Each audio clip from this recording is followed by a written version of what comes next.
Well, those travel disruptions we've been talking about all week also kept our own Dean Blevins from heading to the Sunshine State to follow the Sooners in the Cheez-It Bowl. But that's not stopping him from giving us a preview before today's kickoff in less than 30 minutes. Again, News 9's Dean Blevins joins us live in studio for what to expect. I know you were disappointed you didn't get to make it. Oh my goodness, yeah. I mean, you lose by a bunch and you try to travel home. That's not, ask me then. but let's see what happens. You know, the Sooners do take on Florida State in Orlando at 4:30. Lots of odd, rare, non-traditional OU bowl factors if you think about it. Number one, odd not being there. It's since the mid-70s I've attended, played in, or reported on all but a handful of games. I think that's 50 years.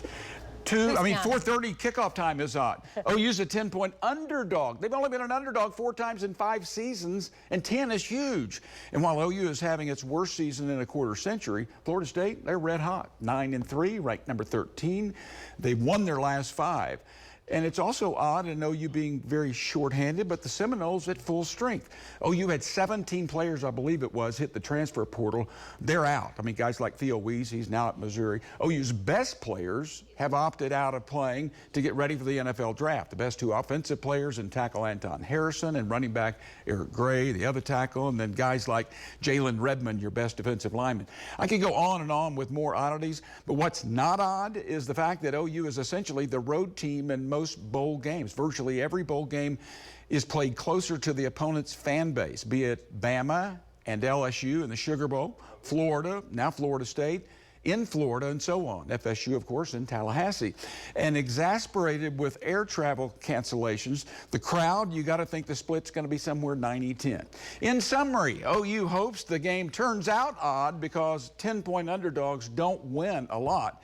And it would be a sweet win for Brent Venables. And I think for Seminoles coach Mike Norvell, this would be their first bowl game, I believe. What for the Seminole team is typically not as good as what we would see often, right? But they're playing really well, as you said, this season. Yeah.